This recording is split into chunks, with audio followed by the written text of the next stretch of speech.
Go on, you got a question. Yeah, history, more in Yeah. well, but still related, because you've said a little bit as well, like even Treaty of Westphalia ended war in Central Europe. Yeah. Compared to like 500 years ago, 1500 years ago, it's Yeah. founding of capitalism, and it feels very general. Like, What about it?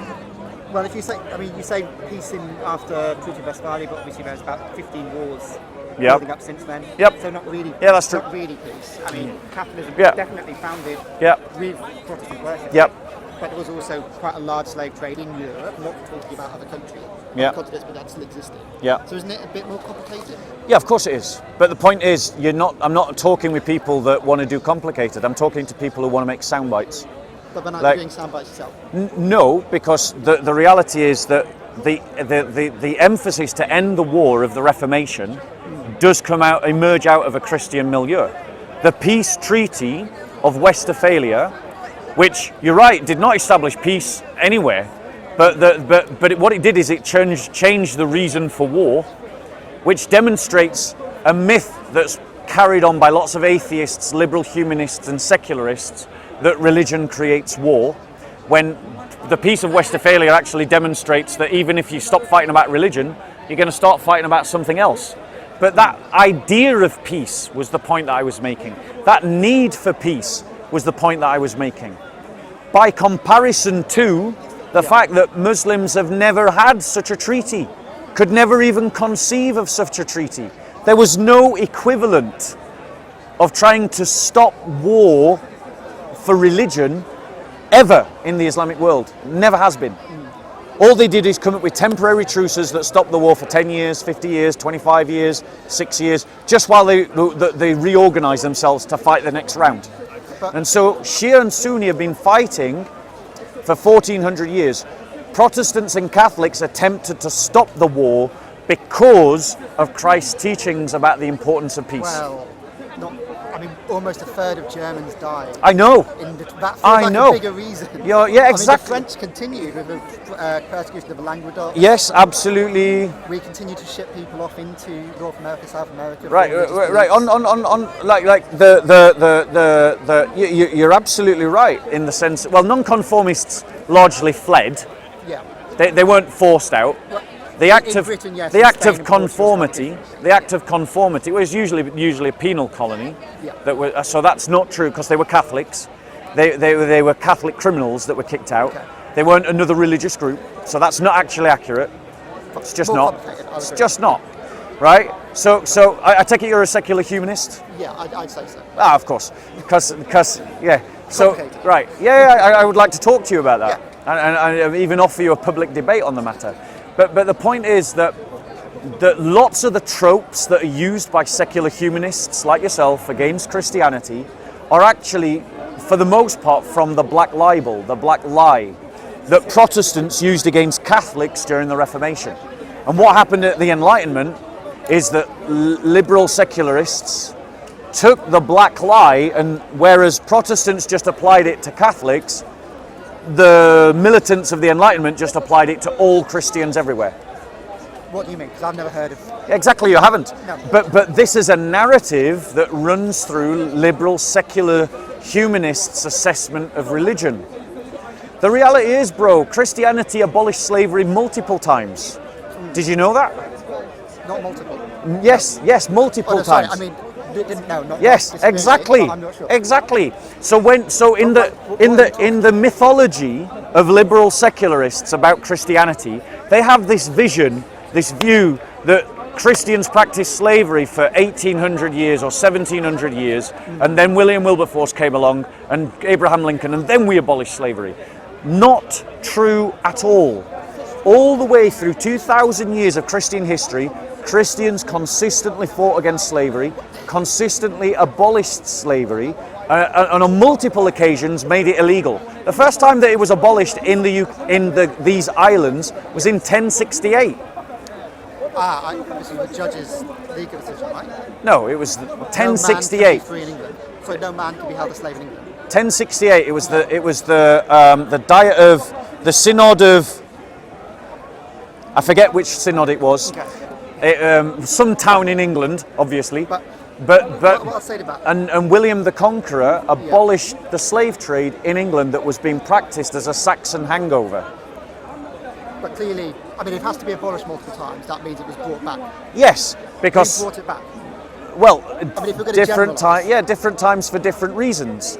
And this is the point of history. This is where it gets more complicated. Yeah, but my previous opponent just wanted to come out with sound bites, and he didn't want to do real historical conversation. I agree with that, and I do feel Your the level of history was slightly less than I was hoping. your educational and your openness to learning is far higher. So I'm able to do have a more nuanced conversation with you. But this is the bit I'm struggling with. Can I just point out to you, the United States was founded as a liberal secular state. Okay. It practiced slavery. Yeah, like slavery was reintroduced in Europe because of Islam. When they occupied Spain and Portugal, they reintroduced slavery for 700 years, so that Christians grew up in worlds in which slavery had been renormalized, and then Spanish Christians and Portuguese Christians started taking slaves again. And then when they were doing it, because of the economic success that it gave, liberal states, liberalizing states like England, like France, which was a French republic, a secular liberal republic, like America. 11th, 12th century, we're still talking. No, well, this is after that. We're talking Portuguese and Spanish started doing slavery 13th and 14th century. Western liberal slavery in America continued as a hangover of British colonialism. The British did it because of the Spanish and the Portuguese. So, Yeah, so I can see where I see where you're coming from. My problem with that is, I mean, we still did have slavery. I mean, we had slavery from Irish coming into the, or we took slaves from Ireland into the UK. Yes. There were slaves from the Vikings took slaves. Like slavery existed in Europe at the very least. I appreciate you might not say Vikings, at least early Vikings definitely weren't Christian. yeah, exactly. They did over time. Exactly. So where Danelaw dominated, slavery was normalized. And if you grow up where slavery is everywhere, you think it's normal. Yeah. So But the point is I think that that's a when cultural thing, not a religious thing. exactly, and this is the point that secular humanists never get, is that Christianity creates its own culture.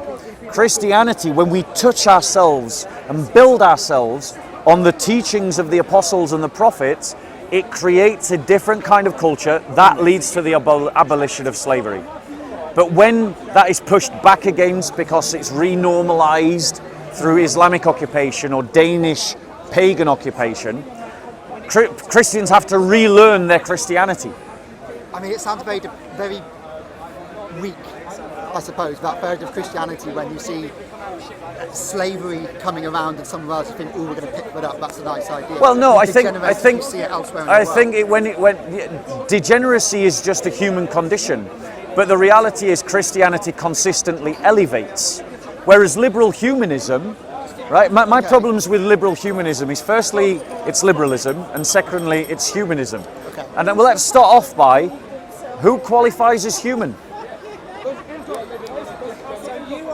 Harder, but if you, I think you'd agree, you and I would qualify as human. On what grounds? Well, would you disagree? I have grounds for saying that you're a human being and I'm a human being. I'm asking the liberal humanist in this conversation what his ground is for saying that I'm human. I think, for me, it's about being generally a speaking, Generally? rational human being. Not all human beings are rational, not all human beings are speaking. Are they not human now? No, but it's not a strict definition. It's a Well, I'm general asking you, what is your I know definition? what blue is. I don't necessarily can define What- the what- difference what- between what's- when blue becomes are you purple struggling? and when blue becomes Right, red. but my point is, liberal secular humanism says that humanity Yeah. and human flourishing Yeah. is the touchstone of the moral compass. It's the guiding Okay, light, yeah. the guiding star. But you can't even define what constitutes a human. So if you can't define what constitutes a human, what guidance is it to you? Well, I'd say it's, take that out, the old Aristotle phrase, right? It's a rational speaking human being. But not all human beings are rational. I'd say And human being is begging the question. I'm asking what makes a human Okay, a being. rational speaking being. Rational speaking being. What about mute people? Communicative. What about mute people that can't speak? What about the blind, the deaf? What about children that are born blind, deaf, and dumb? Are they no longer humans because they can't communicate? Well, they can communicate. even if we don't understand. Have you ever tried to necessarily. communicate to someone who has those 3 disabilities? No, but I also struggle to speak Spanish. Doesn't mean that's not a communicative community. So, right? so therefore speaking... Just 'cause I can't Wait, so that means that speaking therefore can't be in the definition of No, human? communicative. Let's say communicative. Communicative. What about humans in a vegetative state? I think it becomes much more difficult. What about people in a coma? Are they human? Yes, but I think it becomes more difficult. But they can't communicate. This is why I think it's a general phrase. Right, let me but give you, let me give you Go one on. idea of idea. I've read the question, define a game.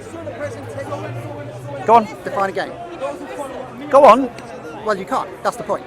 It's by familiar relations. You can point out what a game is, and you can come up. Lots of people know what games are, right? You can say football is a game, you can say chess is a game, you can say tag is a game, you can play games with yourself. Usually you'd say you need someone else, but not all games are 2 players. Some games are 1 player, some games are 0 player.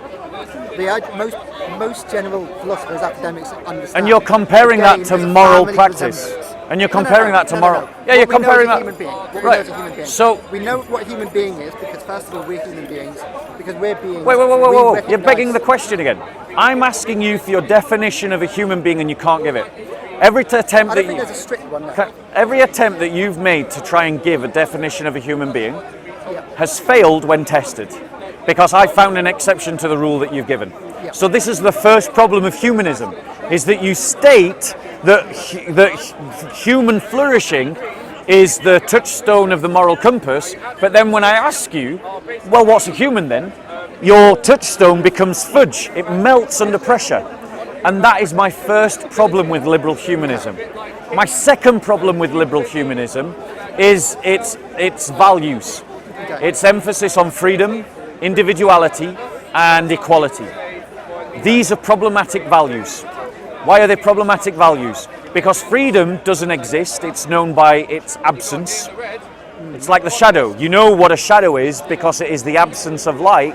You don't know what freedom is because you have it. You know what freedom is because you don't have it. And you have the sense of it because you don't have it. That's the first problem. Okay. And liberal humanism doesn't even establish real freedom, because I would argue that having multiplicities of choice is not what is really freedom. Real freedom is actually a category of knowledge. You must have the truth, and the truth will set you free. So choice has got nothing to do with freedom. Truth has everything to do with freedom. Equality, once again, based on what? Who gets, what is the definition of equality? Because the reality is there's always winners and losers in every society. So what are we basing the idea of equality on? Liberals, classical liberals, not progressive liberals, say that it's equality under the law. Classical liberals incidentally say that freedom is freedom from law, is law not created by religion, so it's freedom from religious law, which is incidentally how classical liberals define freedom. Yeah? Right? Now, so the reality is that equality we can't achieve, it doesn't work.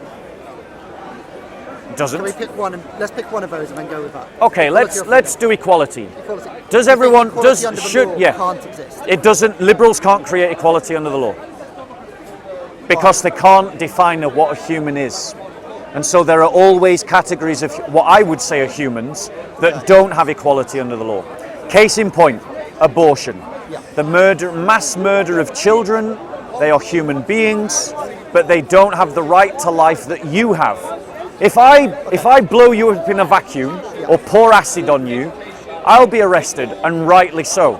But if you do that to the fetus inside of a womb, it's totally fine. Okay. If I chop you up with big incisors and cut off your legs and cut off your arms and set you with a hoover, that's a crime, and rightly so. Yeah. It's barbaric. But if I do it to a 7-month-old child where the mother wants an abortion, that's not murder. Okay. Firstly, I think you're right. If you get 100 people in a room, you get 101 opinions of what freedom is, what equality is. Yeah. That doesn't mean it doesn't exist, right? In the same way, or it doesn't mean it can't exist. You can't have equality under the law. So just define because for me people freedom will then. disagree. Define for me freedom. I think you've done quite a good job of it. It's freedom from. So it's freedom from What? overbearing. It's freedom from external control or external interference. Yeah.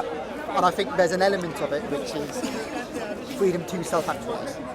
Okay. I think there's an element of that to it as well. I Yeah. also think it's a political concept, and therefore, by nature, it's something you can discuss and debate and argue about in a way that you can't with what is a camera, what is a chair, which are much more concrete, right? But there's Yeah. quite a political concept, right? We debate it. What is democracy is a bigger question. Yeah. But So the point is, Would you say that's a fair definition? right. But the point is, if you have a game, yeah, right, and the rules of this game keep changing, yeah. yeah, then the reality is that you don't have a game with rules. If you're just able, Football has rules, right? if- You agree football has rules? but the rules are changing, right? Yeah. So VAR. right. So Do you agree with VAR?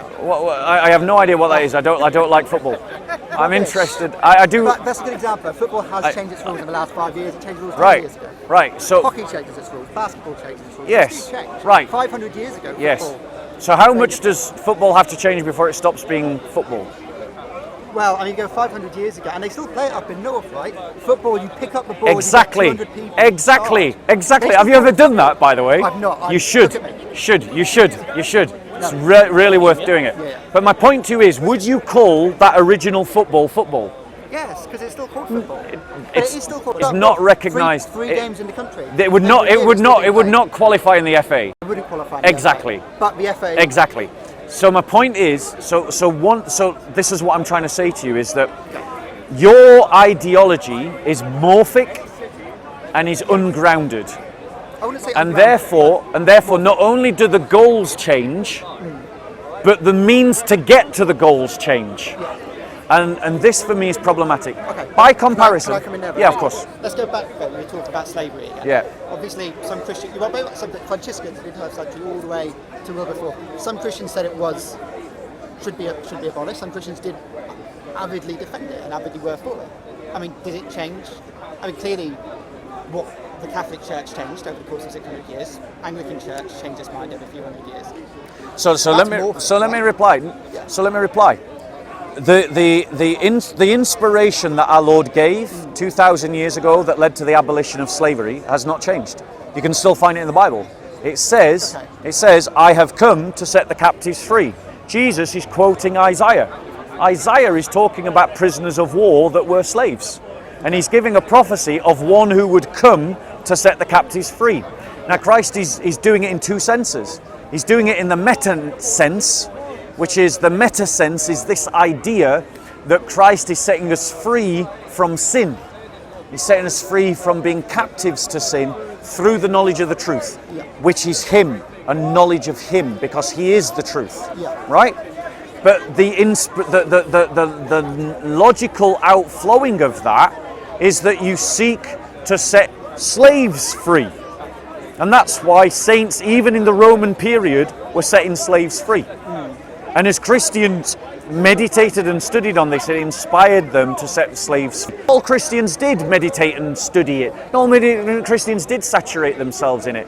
But every now and then in Christian history, you get this touchstone where Christians think about slavery and what Christ did for the slaves of sin, and go, hey, we need to set slaves free, and that happens again and again and again and again and again and again through human history.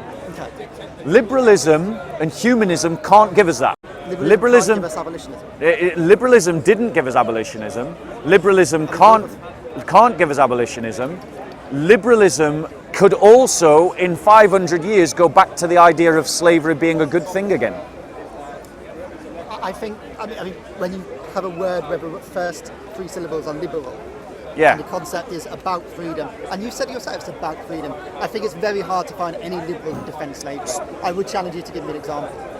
Like, am I wrong? Because they were born in a Christian milieu and influenced by Christianity. Well, I very strongly would disagree with that. But even today, I mean, if you go to France, you go to UK, you're not going to find it. It's very rare. No, Rare, no. non-existent. So, but here's my point. Here's my Yeah. main point around that, right? What a community of liberals agree on isn't necessarily what I would agree on, isn't necessarily what's right. And the same with what community of Christians agree on isn't necessarily what you think Christianity should be saying. do you agree with the humanist statement?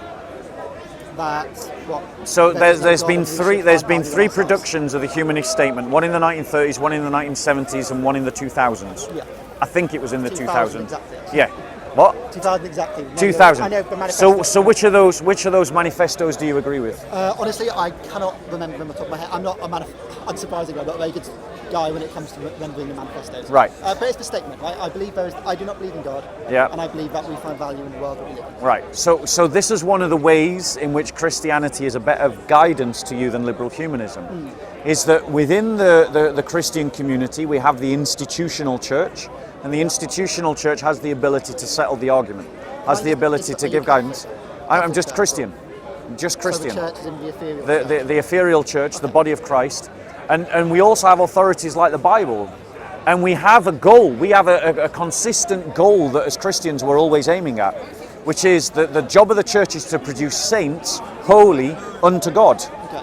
And a holiness is a person who lives by virtue and truth and embodies virtue and truth in their life. Truth is a stable thing that you can go back to and reference again and again and again. And virtue is a habit of lifestyle that you cultivate through practice. Liberal humanism doesn't even give you an ethical practice, because how do you achieve the goal of human flourishing? Which ethical system do you adopt? Utilitarianism, situational ethics, Kantian deontological moral imperative? Like, what exactly do you do? How exactly do you get there? Like, liberal humanists neither have a path nor do they have a goal. Because but I would challenge anyone who says that they know exactly what is right or wrong forevermore, are they? We went 500 years ago, 1,000 years ago, and we talk to people. People tell us that. Right, I'll give you an. I'm going to attempt to prove. I'm going to attempt to say that you're wrong. Okay. So, for example, the Bible says, "Thou shalt not lie."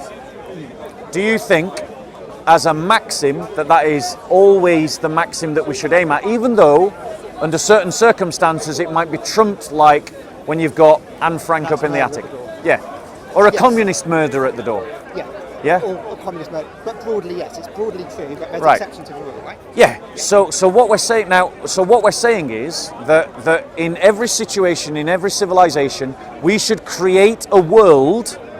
We should create a world in which people are honest with one another. Yeah. That is a better world than a world in which we're not honest with one another. Great. As a Christian, I'm fixed to that because of the Ten Commandments. Thou shalt not bear false witness. Okay. But as a liberal humanist, you're not bound to that. Well, As a liberal, respect for other human beings, right? okay, what counts as a human being? Would you not believe in that What? if you weren't a Christian? No. I'm not saying that you need to be a Christian to believe in that. Lots of people believe in that.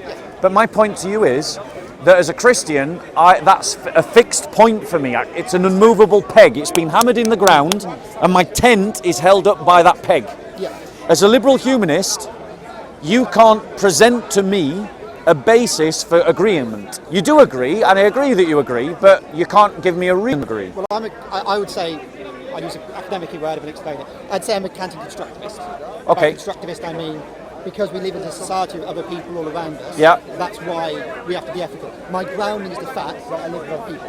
Right. And I think that's a very firm foundation. Hold on one second. I'd also say, and I'll say because would you agree? Would you agree that we live in I know what you're talking about.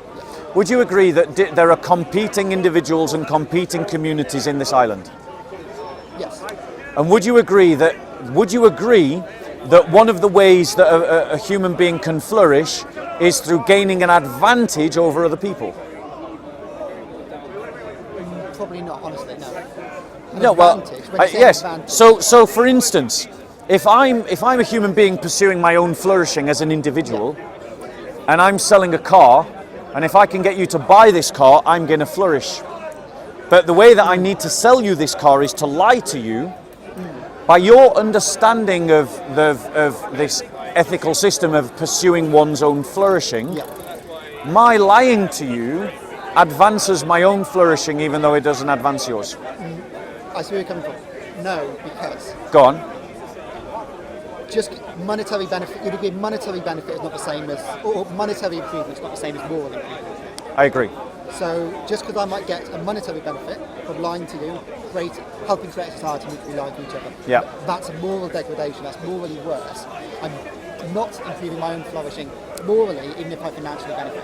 But what metaphysical, but on what basis? Because this is I'm a human being living in society. Right, but the point is that's irrelevant to my triumph in selling you a dodgy car. You're right. And I think this is one of the biggest problems we have. So you're one second. You're appealing to an idea. The idea is that by me not doing a right action, I'm degenerating morally. But that is a metaphysical claim. That is a claim that is not established in the natural world. As a liberal secular humanist, you have no basis for metaphysics. There is no ought. You can't get from an is to an ought. You can't go from a description to a prescription. And what you're doing is right, because deciding that to say that there is moral degeneracy assumes a moral compass, assumes morality, assumes values, assumes the idea that moving towards that direction, whatever it is a morally good thing. But all of these are supernaturalistic claims. They are not naturalistic claims. They're not empirically proven. Show me the value.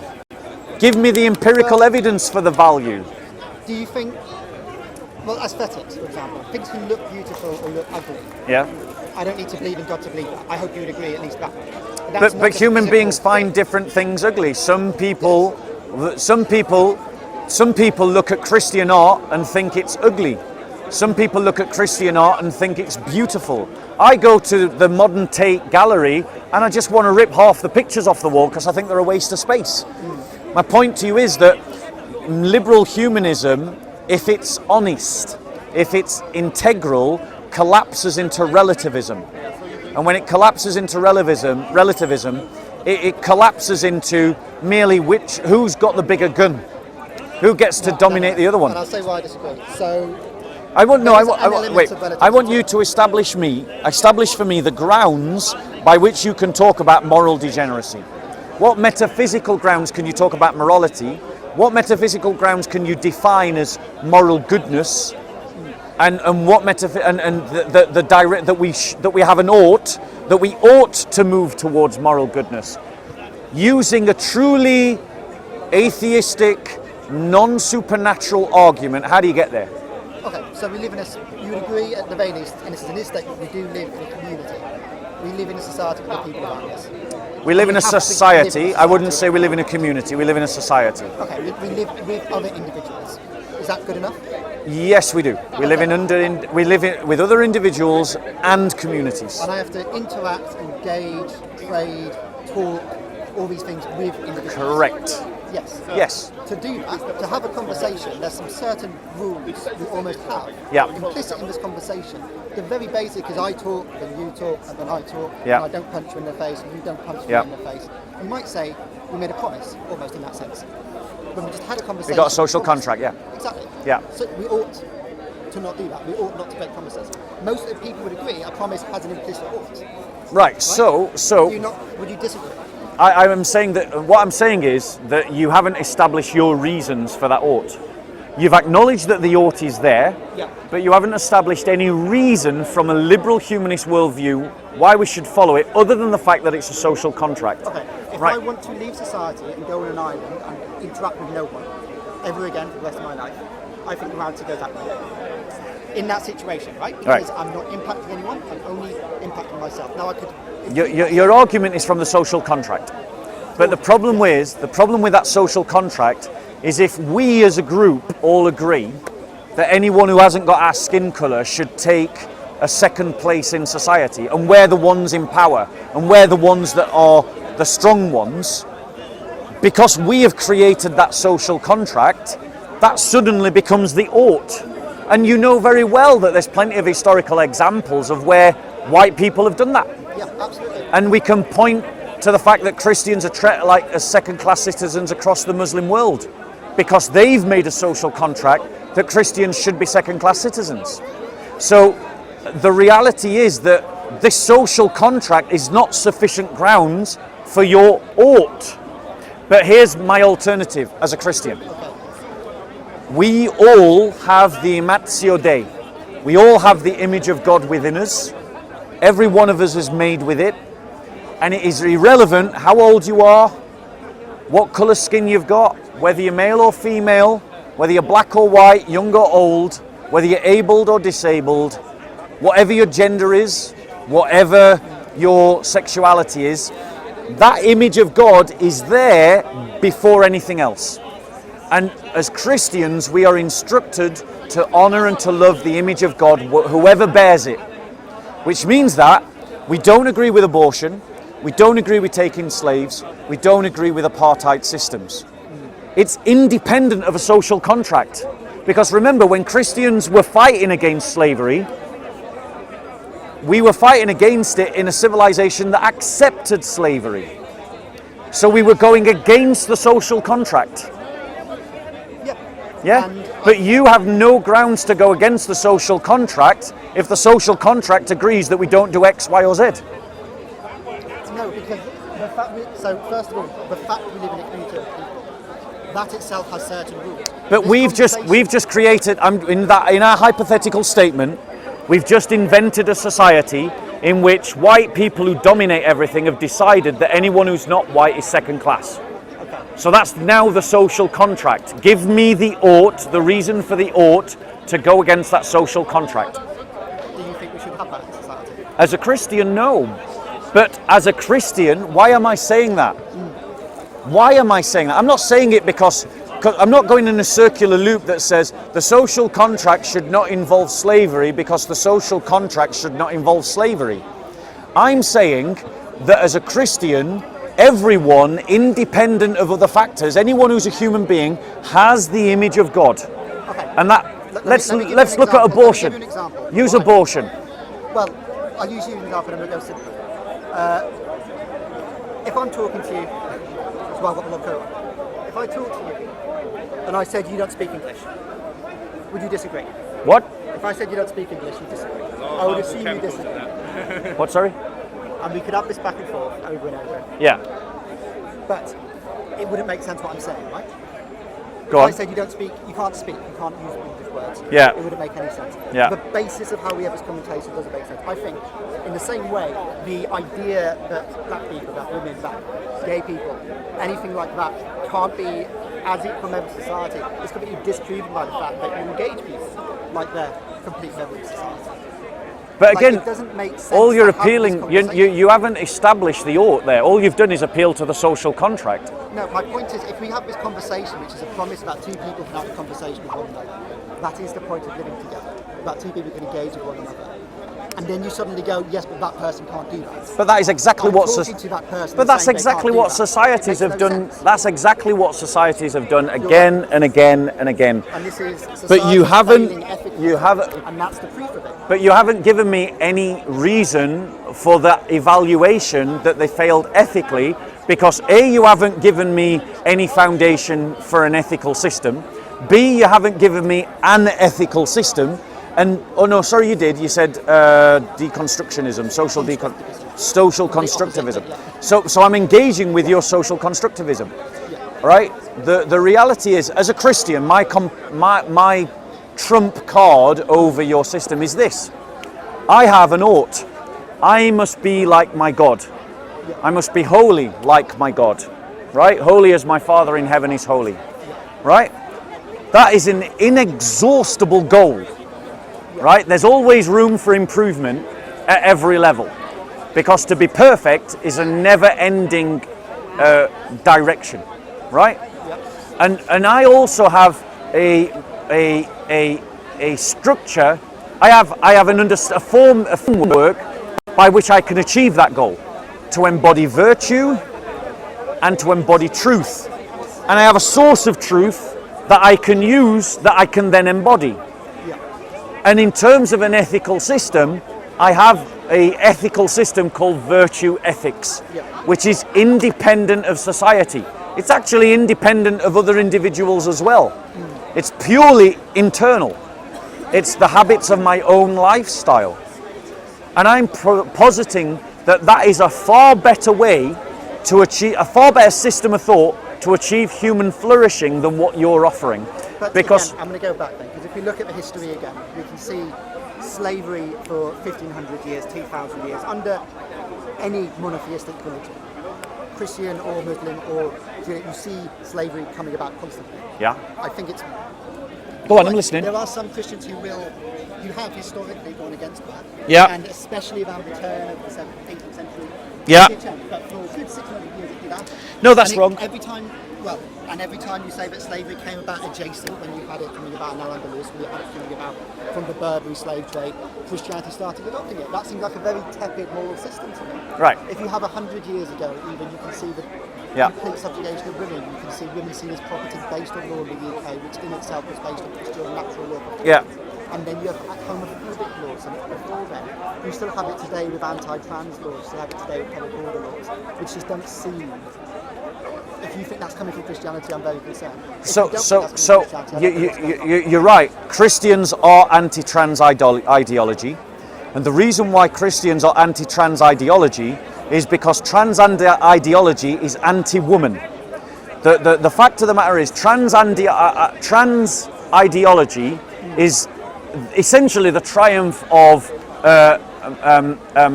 misogyny, because it's saying to women, and only women, that they don't exist.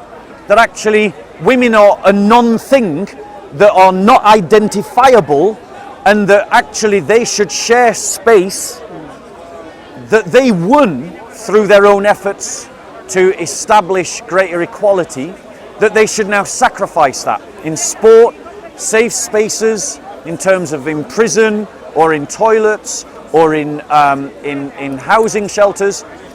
If liberalism, so now I'm identifying you, and correct me if I'm wrong, are you a liberal progressive since you're pro-trans? I just say centrist liberal. But no, Right, my point on this are you is pro-trans? Are you pro-trans? Are you pro-trans ideology? I don't know what that means. Okay, are you in favour? Are you in favour of giving to trans women all the rights of women? All the rights of women? Yes. For example? I think that's a pretty clear statement. All yes, not necessarily rights of women. There's nothing vague about that. Right. Not necessarily access to so your liberal progressive thought. Nice, man. Bob. God bless you. Nice God bless you. I'll give you something, bro.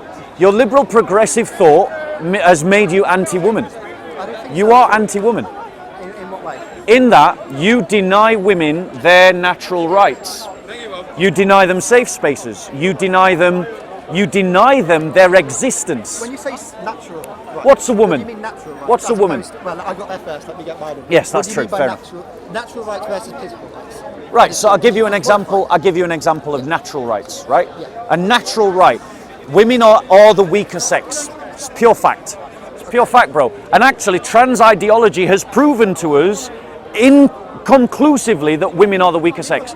Because an average male athlete who's mid-ranking in his own field says that he's transgender, goes into the woman's field and suddenly arrives at the top immediately. Because of denser bones, because of more muscle mass, and so one of the natural rights of women as the weaker sex is that they should be protected from the abuse of men by men. As a trans ideologist, you're anti-woman because you're willing to endanger women by allowing women, forcing women, the vast majority of who object, forcing women to share their space with men. I'll tell you why I disagree. I don't agree with that natural right in the first place, Because of what? It should be the rights of people to be free from abuse. Why do you agree with natural right? Why do you disagree with natural rights? Because I think rights are political by nature. Right, so you're back to your social contract again. Right, yes. Right, Do you think we have rights if we lived on an island with no one around us? So you've just demonstrated my point, which is that you want a social contract, which I disagree with, in which women's rights are diminished and women's rights are taken away. That's exactly what trans rights has led to. Well, let's compare natural and political rights for a moment. Right, what are natural rights? What did the Armenians have? What are natural when rights? They were fleeing from the Turkish genocide. What are natural rights? Rights based in our nature, rights based in humanity, I would Right. assume. Or you tell me if I'm wrong. Right, so a natural right is a right that we can observe through reason because it presents itself in the natural world. Okay. That's what a natural right is. Yeah? Not far off, And have you, yeah. No, you weren't at all. So it's a fair observation of nature. It's not sexist or misogynist to say that women are weaker than men, pound for pound. Okay. But Yeah? if I say a political right is one that exists. Yeah, political right is because we live different. in equality. Exactly. Right, you believe in equality, but you've taken away. Right, what's a woman? What's a woman? So I can see you covering it. I think that there's a difference between someone's sex and their identity. And when you said trans people should have the same rights of all women, no, they should have the same rights as all people. Yes, exactly. And so if you're talking about the difference between men and women, when it comes to sports, I think trans people should have the rights as people to identify as whatever they want to. But when it comes to sports, that's when you're bringing into the physical difference between men and women, and that is where a trans person's identity and their sex becomes different, because trans people may identify as something, that they were born as. So not everyone has gone through a surgery, not everyone goes through a transition, not everyone goes through hormones changing. So you can't really identify, this person is transitioned enough to compete with people that were born as females, and this person has gone through enough to compete with other females. I think, I don't know, maybe a different category. It's kind of a muddled subject. So, sorry, what is the category of woman? What is a woman? What defines a woman? Someone that identifies as a woman, but So that's totally circular logic. What is a woman? You're saying that someone can identify as a woman. If you're saying that someone identifies as a woman, you're saying that a woman is a specific thing. So what is that thing that someone is identifying as? there's a difference between gender identity and sex. Sex Great. being So male and female. so what is a woman? Well, that's the point. It's a communal. Because you're saying that people can identify as what they want. If they want to identify as a woman, they can identify as a woman. Right, great. So now tell me what a woman is so people can identify as it. Identify as Right, so this is the problem with trans ideology. Trans ideology is irrational ideology. An irrational ideology is an ad hoc, self-contradictory ideology that in this particular example relies upon indefinite terms. It uses the word woman, it uses an indefinite term that it cannot define. So I'll ask you both again, since you're the trans ideologists. If people can identify as something, in this case woman, what is a woman for them to identify as? we've created like gender constructs that are like feminine and masculine from people being born as male and female. Okay, we've created the separation, we've invented, or rather trans ideologists have invented a separation between gender and sex. That does not exist. There is no separation between gender and sex. Gender and sex are one-to-one identifications with one another. When it comes to femininity and masculinity, and that can mean different things for different people. I agree. So for example, in the Muslim world, it's considered feminine to wear jewelry and silk if you're a man, because that's considered feminine. And I agree, these things are social constructs. But a woman, which is also a gender, a woman is someone who has a biology. They have a certain chromosome set. And that chromosome set gives them physical, mental, emotional, biological infrastructure that is different and identifiably different from a man. What about intersex people, or there have been religions like Native American people, where there's it's called the Two-Spirit, right? So intersexed, you're talking about biological intersex? Yes, as well as... Okay, so biological intersects are no more normative than any other human mutation. There are children that are born, Siamese twins we used to call them, then I think they're called joint twins. That doesn't define what is normal for humanity. You don't say that because a human being is born in this Siamese twin state, that therefore that now needs to be normalized. That's not normal. That is a genetic mutation.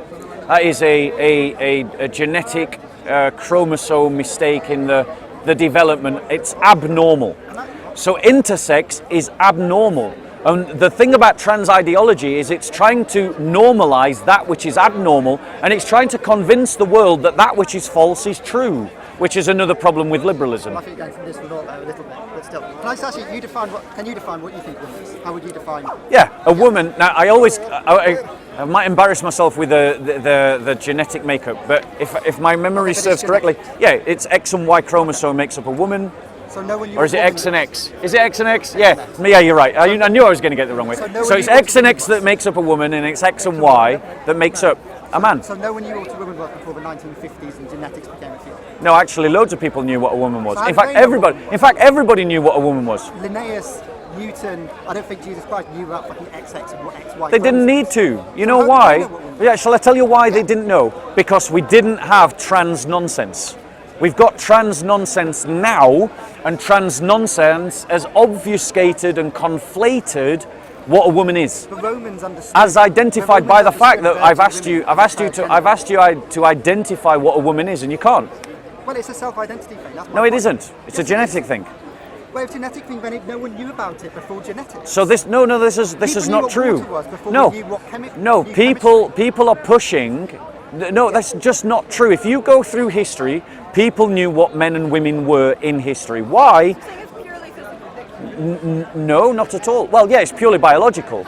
But the fact is, the confusion has emerged out of liberal progressive thought that has indoctrinated people very successfully through media, through education, has indoctrinated people to actually contradict what they see with their eyes. You're identifiably a woman. You're identifiably a man. You're identifiably a woman because of your genetics. You're identifiably a man because of your genetics. And the fact that liberal progressive ideologues mutilate little girls and chop them up in a way that is irreversible and chemically castrate them because they are ideological fanatics, and use chemicals to try and change the balance of chemistry inside the human body so that a woman starts presenting as a man and a man starts presenting as a woman, is a sign, a proof to the fact that your whole ideology is built on lies and requires lies to be maintained. I think we disagree with chemical castration the same way you disagree with chemical castration in the 1950s, okay? Actually, you can't speak for all humanists, for one, because humanism is individualistic. You can't speak for all Christians. I can speak for all Christians because Christians use a religious authority that is outside of the individual, and it's not about what the masses think or what any one individual thinks, it's about what the authority says, and the authority says God created them male and female. Question: do you define your religious authority by following the Bible or following a specific church, or like based on what your group of people believes? Both. Or your individual? Both. So historical Christianity has always been the church's use and interpretation of the Bible. Okay, so what about, why would you say that your individual code is... It's not my individual code. That's the first thing. Okay, you following the Bible, why is that like more justifiable than someone's individual code? Right, great question. So what what a group right. thinks. So in terms of why, I can give you the Christian answer to that, but I'm not giving it to you because I think that in a relativistic world it's a convincing answer. But as a Christian, I believe that the scriptures are inspired by God's Holy Spirit to write down what God is doing in history, who God is, and how we should live. And so for me, because the church has written the scriptures and identified that these are the authoritative texts, that's where we go to. The reason why, my argument is actually a pragmatic one to you. The reason why Christianity is better than liberalism is because the classical liberals, for instance, would puke on liberal progressives and their ideology. Liberalism is mutating. Classical liberals were very much empiricists. They were very much linked to the idea of the study of the natural world, whereas progressive liberals now, and I'm including you both as progressive liberals, have moved away from empirical science, and now you've gone into dogmatic statements of faith, but they're just ones that you've made up. They're not grounded in anything. But you see the irony, there's irony in saying we're being dogmatic in saying Sorry. you can identify however you want, we don't care. And you're saying it's being pragmatic to say you have to be a man, you have to be a woman based on how you were born. Ignoring So- whether you're right or Really wrong. sorry. When are you going to leave? Later tonight, this evening. This evening. I'll, if you're between 6 and 7. Thank you. Yeah, go on.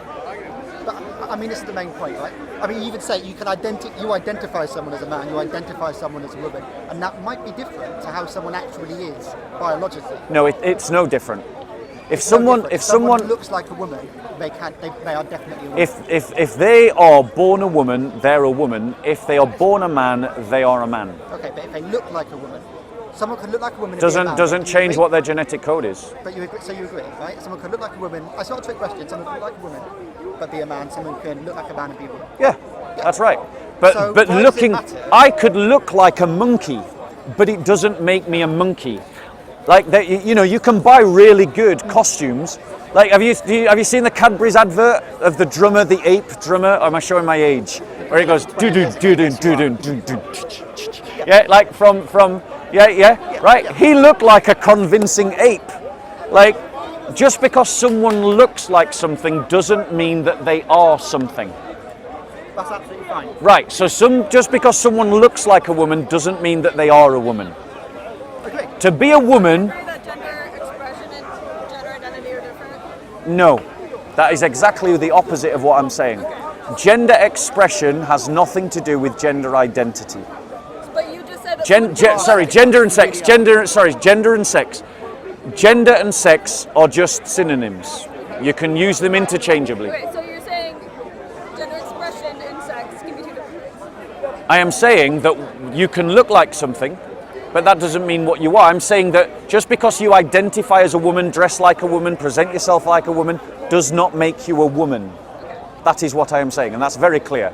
Do you think we should suddenly, if someone, because you say gender and sex, I won't use those words. If someone performs as a woman, do you differ about those words? Okay, If someone performs let me as ask a you this woman question. And says they're a woman, Are you a doctor? no. Right, I want you both to do a thought experiment with me. Right? No, wait, do a thought experiment with me. First, and I'll come Yeah? after with the one. Let's not worry about the man in the beard and the funny glasses. Yeah. Let's not worry about that. Yeah. So no, I'm talking to these two. Stop being rude. Stop being rude. Right. So let's do a thought experiment. Right. You're a doctor. Right. And a trans man calls you up and says, "I think I'm having a miscarriage." Is that possible? Trans man, no. Right. Trans woman, no. Why can't a trans man have a miscarriage? Trans man can, a trans woman can't. I literally just said trans man. Can a trans man miscarriage? A trans man, so a woman. This is not who- confusing. Yes. Trans man, Yes. i.e.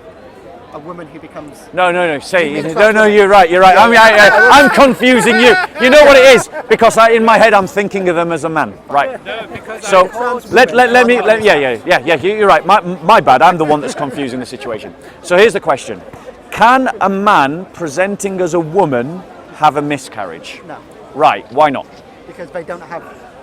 So in other words, I'm not a scientist. they can't perform like a woman, can they? Well, a woman can have a uterectomy and not have a miscarriage. If a woman with a uterectomy came up and said to me, first of all, I'd say. I'm Yeah, not but a that's doctor. because Second of all, I'd say they've I'm had a medical intervention that removes what they were born with. They're still a woman, though, right? Of course they are. So. But I don't a trans man, a trans woman who is a man, Remember this, right? trans women Yeah, are let's women. just call them a man. A man presenting as a woman can never have a miscarriage until they somehow develop the idea of implanting uteruses into men. But they can't have miscarriages. Just hypothetically, if that did happen, would that become a woman? No. No, because it's genetics, Yes. which we didn't know about till the 1950s. Yes. So in but 19 before the 90, but no one was confused about this question until the year 2010.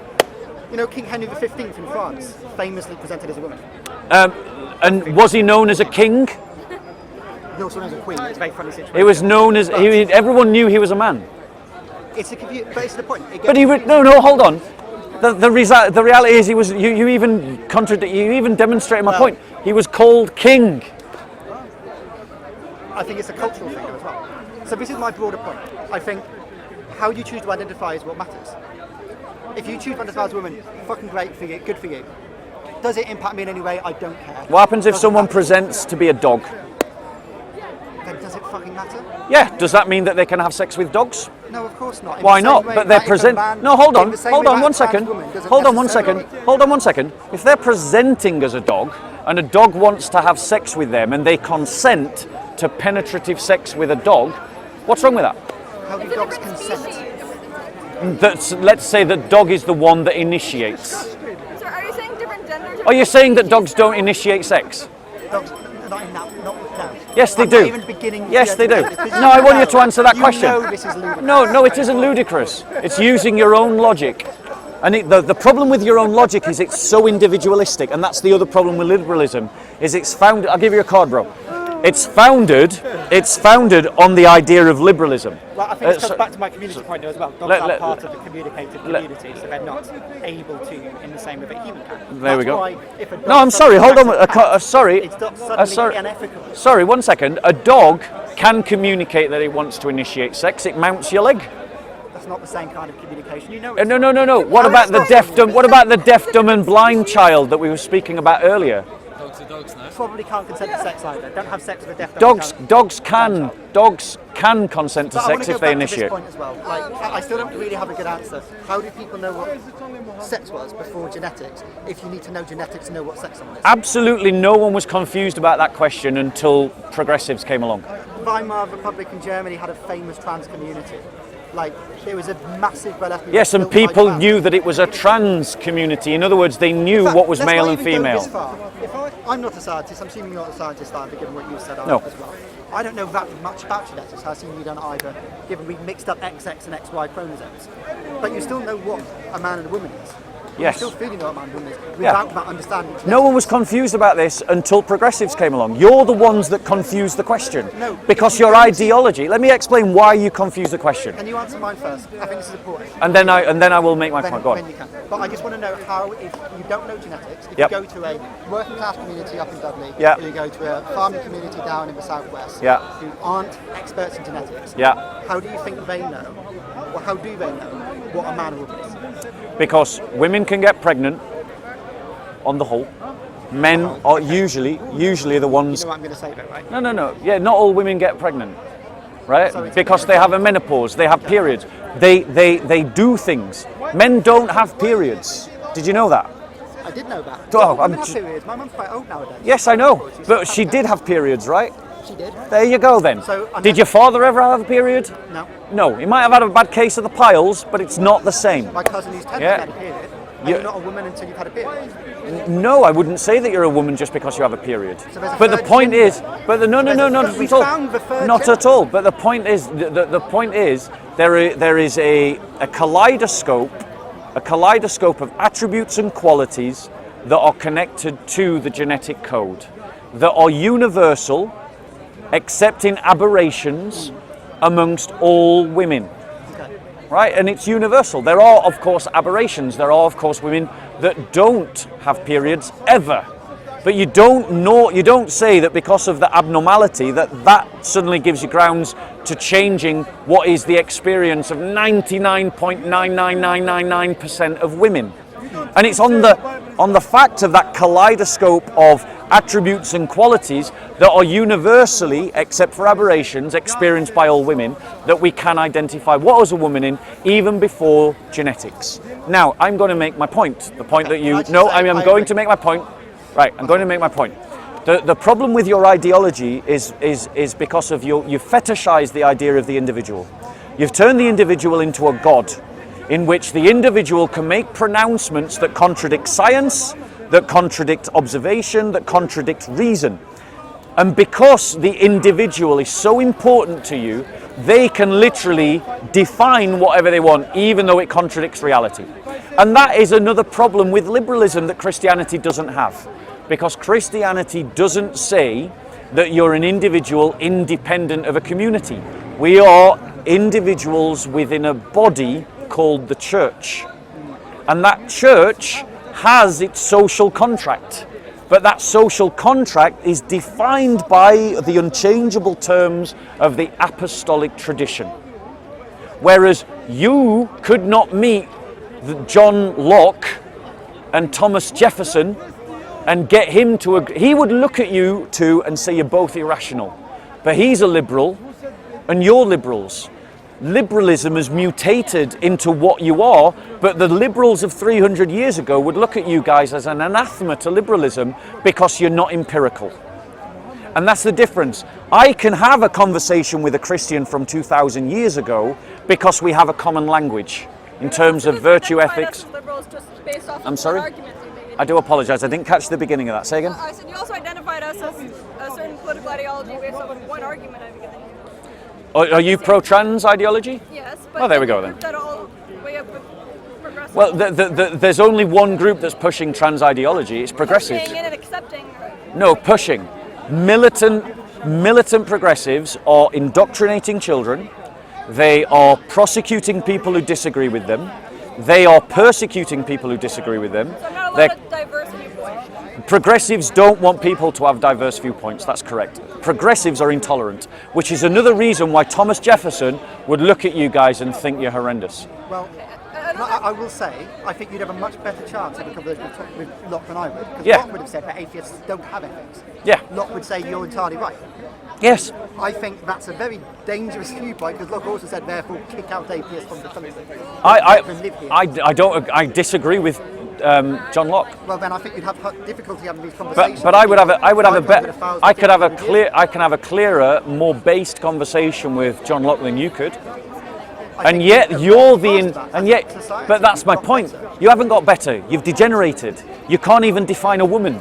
That's not getting better, that's getting stupid. I will take this point now, because when you define women, you talk about family resemblances. If you don't know the genetics, you almost know it from a relationship of things that we know. Women broadly have periods, not all women of course do, but some do, some don't. Most women get pregnant, obviously some women do, some don't. Most women have uteruses, obviously some women cannot have, might not have one. Yeah. Like, we do know these things. Yeah.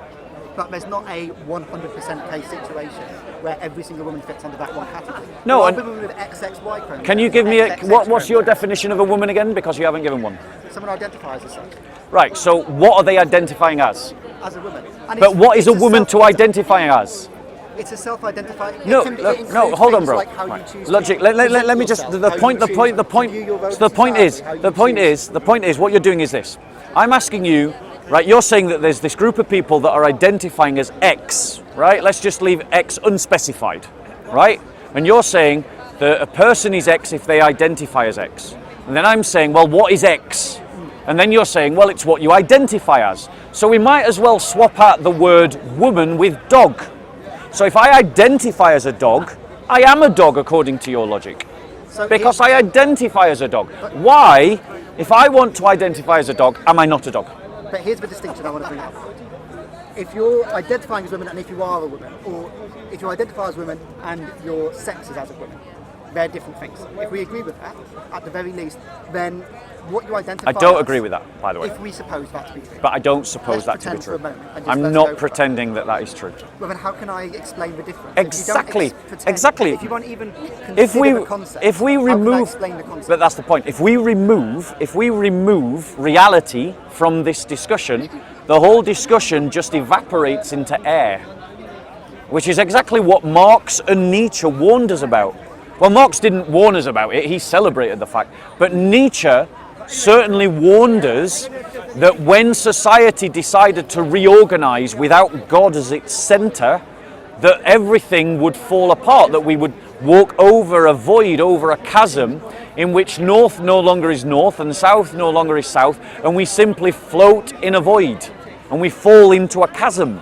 And this is exactly what he warned us about. This is exactly what he mourned in his philosophy.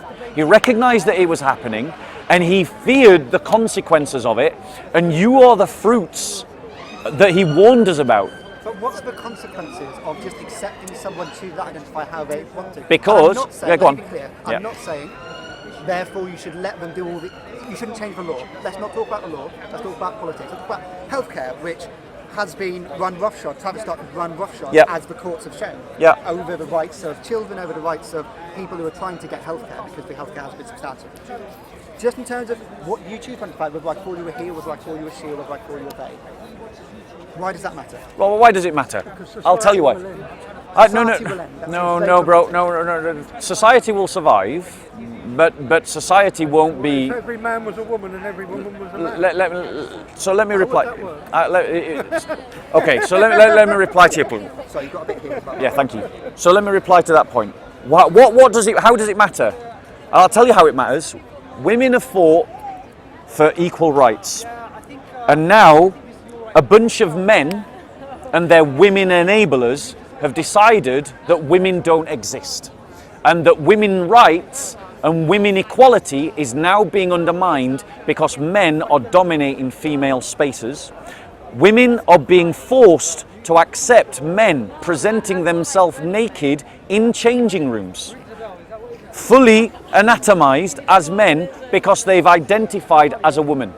There have been examples of women being raped in prison by men who said that they were women. These things matter because women are the victims of trans ideologues like yourselves. And I, as a Christian man, am obliged to defend the natural rights of women as the gentler sex, to protect them from male violence, from male oppression. And that means I must oppose you because you are in favor of male violence and male oppression over women by the fact that you are in favor of trans ideology. You have whitewashed women from the history books. They now no longer exist as far as you're concerned. There's no such thing as a woman because you still can't tell me what a woman is. Try again. What is a woman? It's someone who identifies as such. I mean, So what are they identifying as? How you dress, how you perform, how you live in society. But what is how you that? behave. What is that? What are you identifying as if you're identifying as a woman? You see, you can't answer. What are you identifying as if you identify as a woman? Yeah, what are you identifying as if you I think identify as it's a woman? literally as much as that. I think it's a very rapid definition. I don't think it. So exactly. Let's say- So you're now women saying that have there isn't been- a thing called a woman. Let's say that women are now identifying Someone who gives birth. Well, that's part of it. Just the That's doesn't all of matter. it.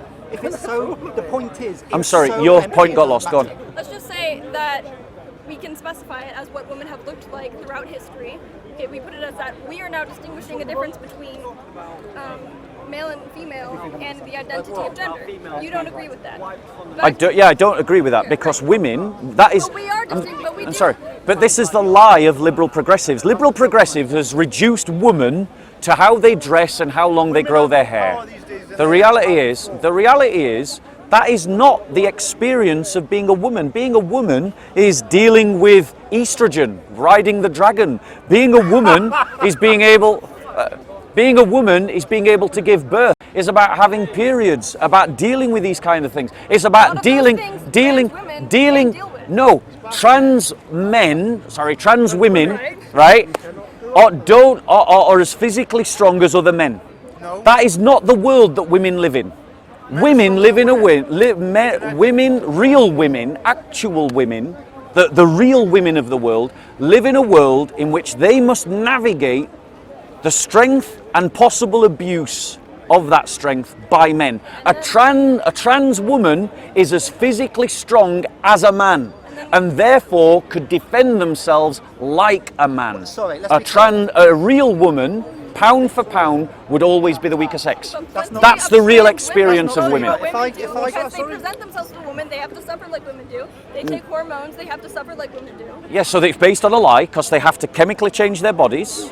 And They're also, saying they don't but go your through the same thing, your but they do. definition of a woman is someone who dresses like a woman and grows their hair long. That's rubbish. If a male That is thinks- not the sum total of female experience. if a male- Female, you do not. You're telling me no, the sum total of female experience. I'm telling you, you do not do service to womanhood when you reduce womanhood to how you dress and how long is your But hair I'm reducing and whether you how wear one makeup. identifies. Where are like a man can never be a mother.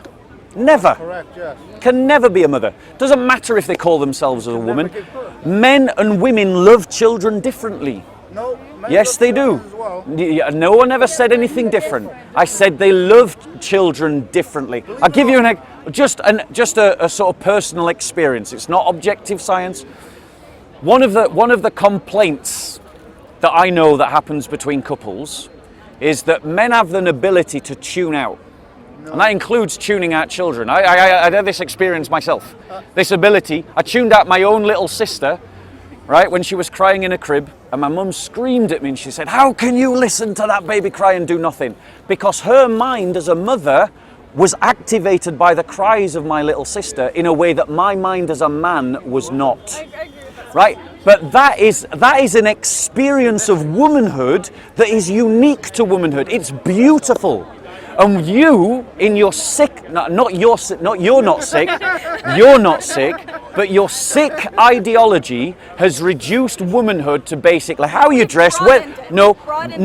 You have reduced the women's experience, what it is to be a woman, to how you dress, whether you wear makeup, and whether you grow your hair long. That's not true. So what is a woman? What someone identifies as, and you're reducing it to purely And how do you? biological. Okay, so now answer this question: how do you identify as a woman? Personally, I was born as a woman. No, I'm not asking you how Well, you you're asking identify. me identify. How does someone identify as a woman according to your ideology? They say they identify as women. And how do? Criteria. And Go they on. choose to represent themselves however they So want. how do they represent themselves as a woman? How they present themselves however they want to. So- and they say so that how they're do they- a woman. so if someone- It tends to be that they choose to present themselves in a feminine manner. But a So lot and of- how do they but a lot present of- themselves in a feminine manner? Dressed as a dog, am I a dog? Yeah, we've already done that argument, bro. We've already done that argument.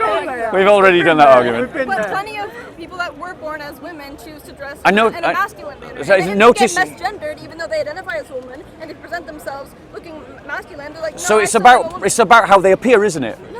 Yeah, that's exactly the argument you've just made. No. You've just made it's how they present themselves. How they choose to Political identify thing what they that- The whole distinction, scare- the whole distinction that forget what progressives the make war and the stuff between that's going gender on. and sex is that they say gender is a social construct based upon presentation.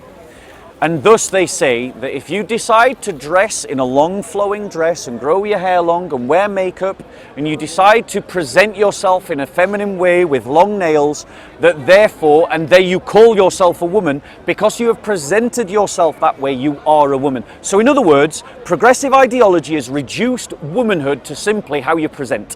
Christianity rejects that because we say that womanhood is like manhood, something beautiful and unique that is created by God, and there are experiences that are particular and specific and discrete to women that are not shared with men, characteristics, abilities that are unique to women that are not shared with men, that make women distinct and different from men, and you cannot transform from one to the other. Back to your earlier, way earlier religious point, you Women are believe women, men are that men, that's your it. group ideology is above the individual, right? One of my criticisms of liberalism is that it fetishizes the individual, yes. Right, so, but does your group's ideology recognize other religions, other people's beliefs outside of your group? Of course it does. Right, okay. So in Native American belief of the two spirits, you let them do what they do and believe that there can be a third gender identity or not? Right, so That's their practice. I mean, You won't respect their firstly, religion or not? firstly, let's get this right. Indians aren't one group. There are different tribes Yeah, with certain- different certain beliefs, Native and Americans. yeah, exactly. So let's not generalize about Native Indians, Native Americans. Sorry. So but if Christians come across something, a belief system that is false, false. Your definition of false. Yeah, like something that doesn't match reality, which is what trans ideology is. It's an ideology that doesn't match reality. Because that which is truth is truth is that story, that narrative that corresponds to reality. Like your mental, spiritual, religious belief and their mental, spiritual. Yeah, and I'm religious literally belief. answering your question. I'm literally answering your question. So truth is that which corresponds to reality. That which is false is something that doesn't correspond to reality. If I say gravity does not exist, gravity is a lie made up by NASA, right? Every single person immediately knows I'm talking rubbish. Why? Because I've given a description of the world that doesn't match reality. So if someone says to me that there is this indefinable word called woman and you can just identify yourself as it, then I know from biological evidence, historical evidence, sociological evidence, psychological evidence that women actually do exist. And those that are arguing that women is just this social construct that you can identify as, I know that their story about reality is false, and therefore I would seek to convince them otherwise, whether they're a Native American or an American, European American, or an English European. I want to go back to this though, but and to understand a woman is what? It's a family of things that you say, assuming you're not a geneticist, we say it's a family of things like it's probably going to get able to get pregnant, probably able to have a period. Why are we talking about women as if they're it's? So I didn't mean to say it. If I said it, that's the way I meant. That's where your ideology has led you, bro. Probably able to have a period, not necessarily. Probably has a uterus, not necessarily. It's a lot of these things which probably are true, but not necessarily. Not all men have beards. In fact, even some women have beards. Right? But there is a kaleidoscope. No, we're really not. This is your fantasy world, right? This is your fantasy world, and your fantasies are dangerous. They're dangerous to women. This is why you two are anti-woman. Well, let's just take this. Right? Let's just take the ought, because you keep going back to the isn't. Yes. So I just want to take. So the ought. Let's go to the ought. Let me say my statement. Yeah. And then you say why you think it's wrong. Okay. If you want to identify as a man or a woman or any other gender or no gender at all or whatever on that gender spectrum, yeah, you should be able to. And as a society, it's not right or wrong to choose to do so or to identify others as such. Okay, here's my reply. Telling lies is bad. Do we agree? Do we agree that we should live life as honestly as possible? The truth is the truth, and Yeah. a lie is a lie. Right? As a principle, living your life by the truth is a good thing. Are we all agreed? Right. If you create a society or live in denial of that which is true, that is harmful. And saying that women don't exist is a lie, a damned lie of the devil, because it denies 50% of humanity their rights based on their gender. Notice I'm using gender and sex as the same thing? Therefore, trans ideology is bad. Saying that you can identify as whatever gender you want is bad because it's about living out a Are lie. you not causing the confusion though, as much as he is? Go on. Well, you refuse to distinguish between sex and gender. Correct. You refuse to distinguish between sex and gender. No, he does. Oh, I do. I promise you I do. Well, He does. He really does. if you distinguish between sex and gender, why can't you define woman according to sex Exactly. rather than gender? Yep. I think I agree with his It's a definition. great point. I agree with his definition. No, you don't. What's my... Just not of gender. Well, yeah, so we both disagree because we have a genuine disagreement. But why do you define woman according to a socially constructed set of stereotypes Yes. rather than sex? Correct. Because I think gender is socially constructed, Well, while we I think agree on sex that. is biological. Well, yeah, well, we both agree on that. We both agree. Yeah, You but agree. why? No, but No. you haven't That's answered my so- question. Yeah. My question Sorry, is, what am I not getting? why do you use a socially constructed set of gender stereotypes To define to woman. define woman Rather than sex. biological sex? Yeah. That's the only thing we disagree on. I think I think women can mean two things. Does that answer your question? Women can mean two things. Well, there's women in the sense of sex, and there's women in the sense of gender. Okay. No, there's women in sense of sex, and that's it. But we disagree that you Yeah. can distinguish. So No, what? but So we agree Are on we on the same everything page? except for why you use gender to define women rather than sex. sex. So I'll tell you why. So this began as a conversation around law, around politics, around how we live as a society. And how we live as a society, we should talk about we should use the social construct of the word. We should use gender as a social construct. And the point I'm making... I know, shocking, I'm gonna right? have to agree with you. Shocking, right? If you want to identify How you as a doing, man, okay? I'm all right, thank you. How are you? no skin off my back. Doesn't matter. I'll give you a card. And I think it's a But fair it point. matters to I other think people. Can it I- does. And I think it's a fair point to say. Can I- we live But in a we have to society. hold on. Can I- I think that's a Take- very take- fair take- point. Sports. Wait, excuse me, sir. Women's Excuse me. sports. Excuse me, sir. Please.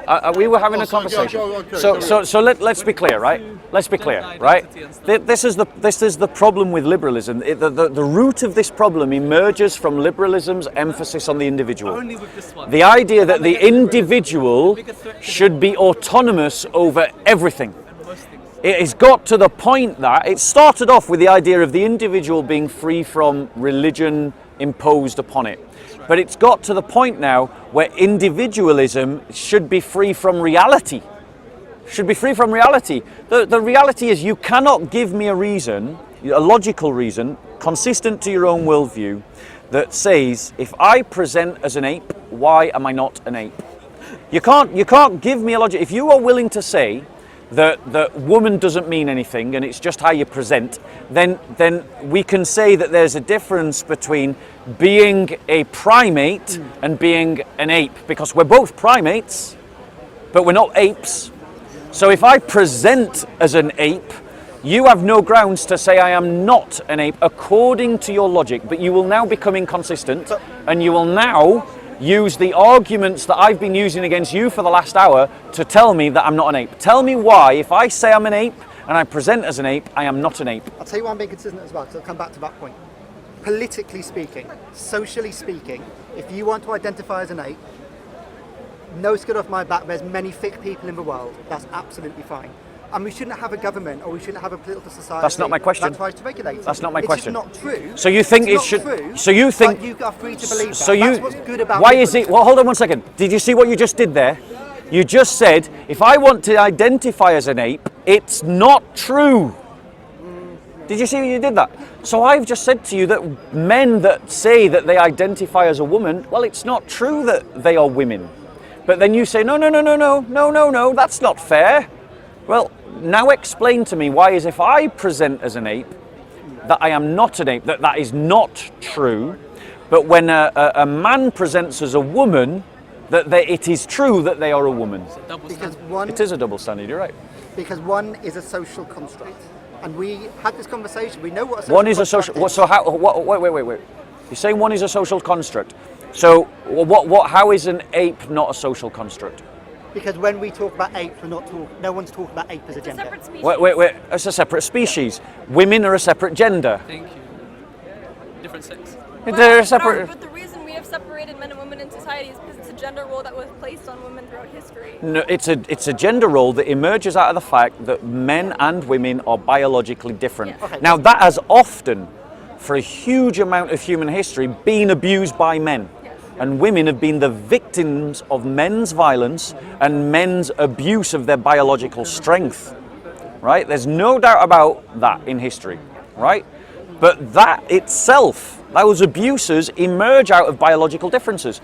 You're trying to tell me that biological differences aren't real because you have unfixed your ideology from the real world. Can I just clarify, from your worldview though? As a you're Christian. saying- As a Christian. You're saying that there's social norms that have been created from what you see as biological reality. There are social norms, yes, there are social norms that are created by societies. So there's the biological facts of being a woman.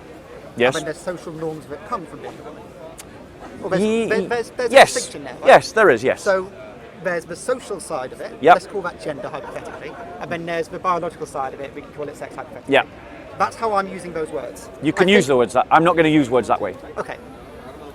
That's, I think, really important though, because I think when we talk about social constructs, Yep. we're talking about how we live together as a society, we talk about politics, we talk about laws about that restrict our freedom to behave in certain ways. Again, we saw in the 20s in Germany, not going in the darker period later, but in the 20s in Germany, we saw trans rights in burlesque shows and so on getting restricted and limited. We see that today, we see in America, we see trans rights being restricted and limited in ridiculous ways. We see trans rights being made into, and someone talked about conspiracy theory a moment ago, this is my personal pet peeve.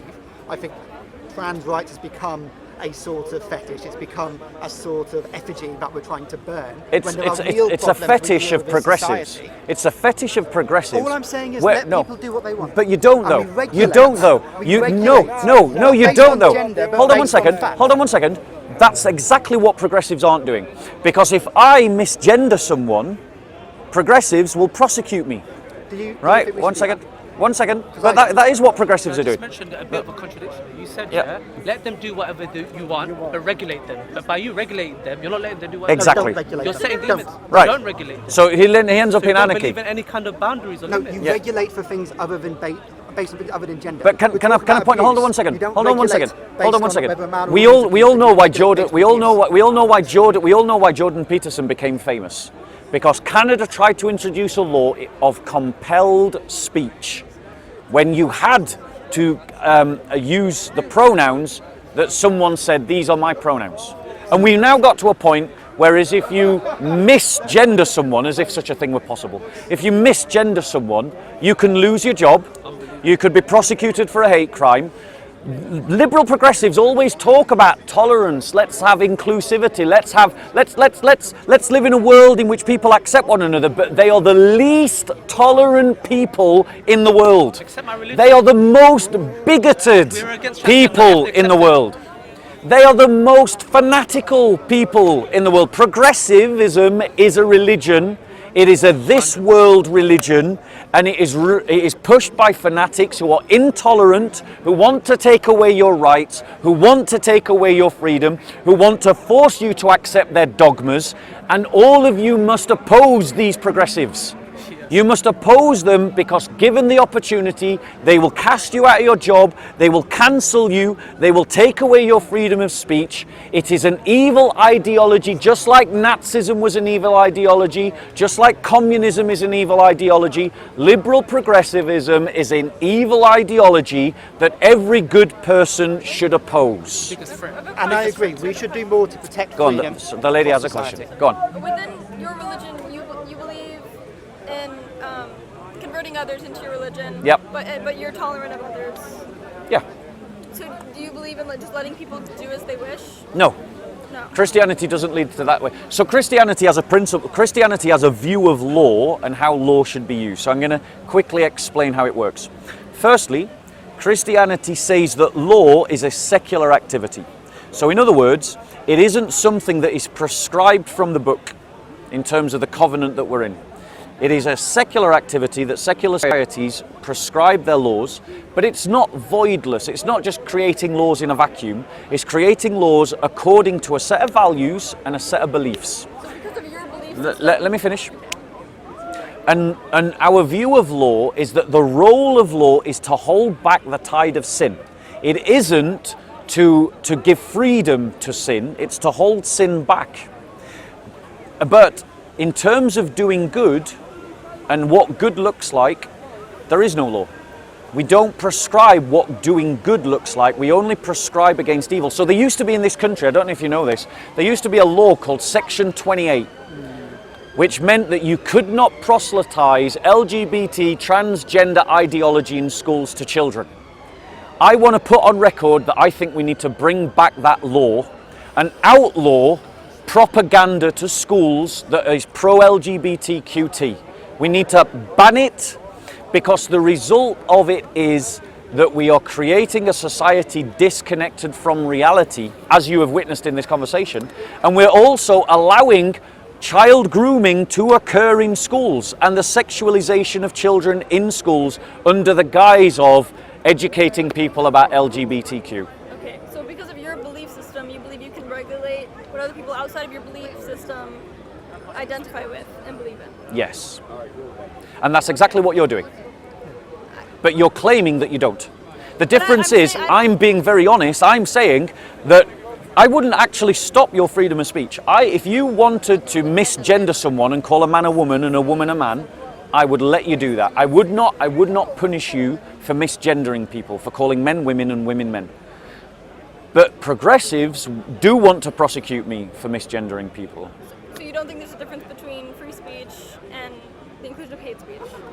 I think that if I had to choose a world that had a radical adoption of free speech like they do in the US, or what the progressives are trying to push in our world, I'd go for the American model every time. I don't think it's perfect. I'm not a liberal. Remember, I'm a Christian, not liberal. Christians, not liberals. Okay? But if I had to choose between the world that the progressives want to create and the world that the classical liberals created in America, I'd choose the classical liberal America every time over the progressives. I'm not committed to free speech ideologically. If you came into my church and started blaspheming, I'd grab you by the hair, I'd pull you out. Right? If you started desecrating a Bible in front of me, I'd probably try and get that Bible out of your hands. Right? I'm not pro free speech ideologically. But in terms of degrees of goodness, free speech is slightly better than having the progressives control the limits of free speech. Do you not think it'd be better if we just lived in a society? This brother wants to ask a question. Okay. As much as Bob knows, I don't agree with Bob on many things. I don't like Bob with many things. But with regards to this is why you'll find a lot of Muslims and Christians, they support one another. They go to the schools and they protest. You acknowledge this, you can't disagree with this, Yeah. it's the reality. And because despite our differences, the Muslim Christians will ask, who decides what's right and wrong? Where is your moral compass from? How do you derive what's correct? All right. Look, Good talking to have you? you. What's your name? Mia. Nice to meet you, Mia. Have you got a Bible? Yes, I do. Okay. God bless. Take care. That's a fair question, right? Who Yeah, decides what's right and we've, wrong? we've That's kind of what I- we kind of covered that earlier in the conversation. What did he say? What did he say? So I believe that it should be, we come together almost groups like this, and we essentially decide what should be allowed and what shouldn't be allowed. Can I And ask we you a should question, imagine if it you in don't such a mind? way. Can I ask you a question then? So Okay, I'm very saying, quickly. do you agree with homosexuality? Yes. Do you support it? I mean, I would Like, allow as in, it. Yes. you would say love is Yeah. love. You would allow Yeah. it, but as in, do you support it? Yes. Yeah. Like so- politically, yes. Okay, so would you say it's because love is love and that it's no one else's business? Because it's no one else's business. Yeah. Yeah. And Yeah. because love is love, it doesn't matter? Or? I don't think it matters hugely that love is love, Okay. but I think it's because it's no one's business what people do in the privacy of their own home. Okay. Except but it once does- it's- wait, once it's what- in It doesn't public- harm other people. One second. Once One it's second. in One second. public- One second. The reality is the reality is that up until developments like things like the NHS, there were social consequences to the practice of homosexuality. The reality is that the spread of syphilis and the spread of other sexual diseases was Different diseases rampant. we never heard of before. Was rampant amongst homosexuals. Absolutely. Syphilis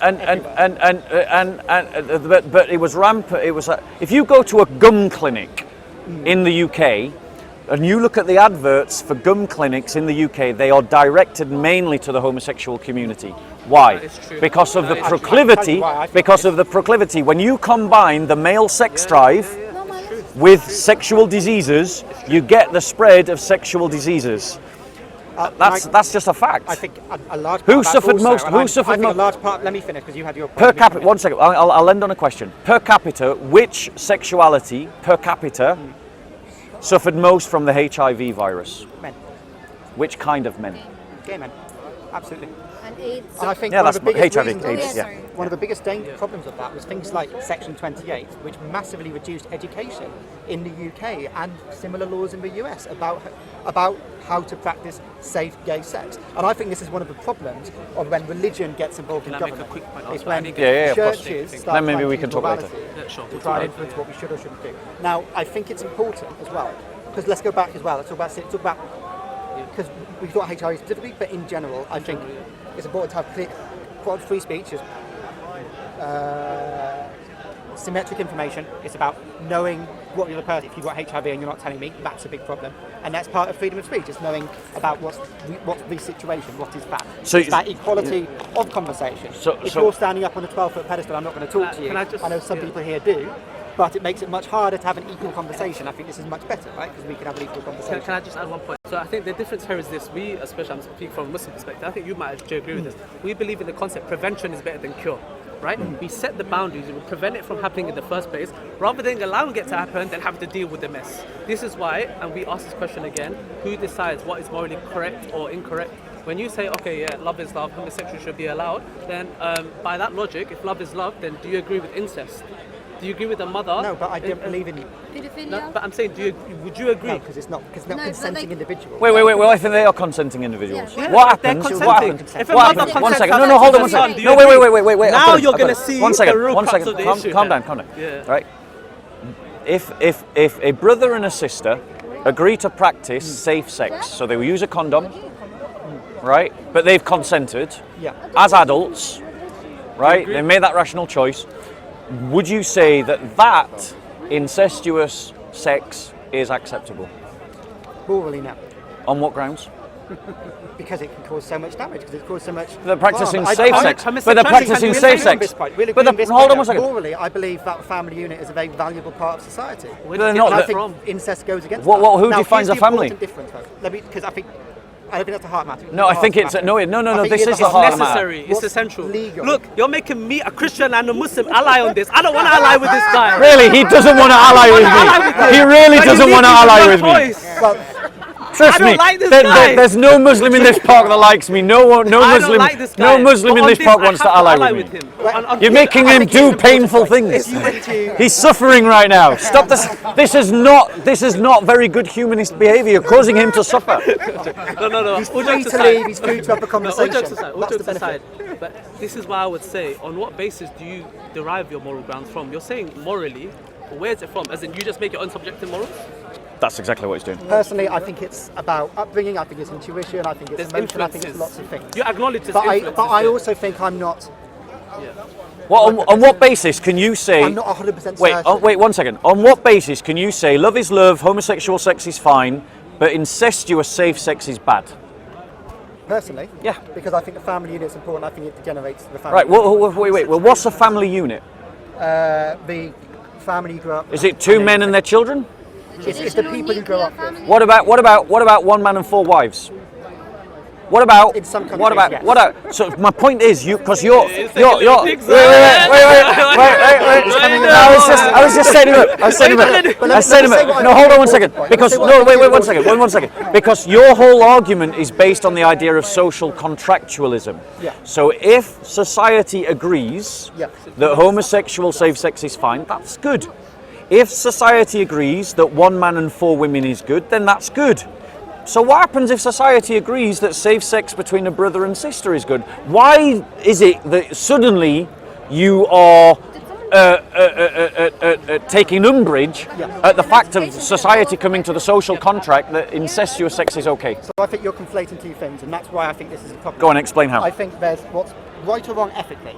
I'll do one that I think is relatively simple. I think gambling, doing it is bad for you. I think it's bad for others. lying, It's Rob. morally, it's He's wrong. lying. Lying is wrong.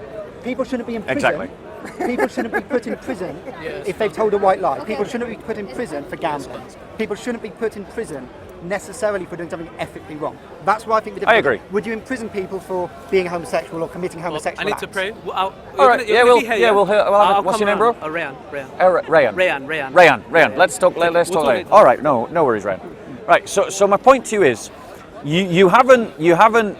At no point in this conversation do I feel you've assailed any of my criticisms of liberal secular humanism. And at no point in this entire conversation do I feel that you have actually delivered any sort of criticism of the Christian worldview. Now, to be fair, I suspect that you never intended to, you never wanted to, and that's why you haven't, so that's fine. But the point is, in your defense of your ethical argument is based on social contractualism. Political argument. Right. And I want to keep bringing this point back up again. It's a political argument, but the point is, if society agrees that incestuous sex is okay, I mean, remember, society once believed it was okay to have apartheids.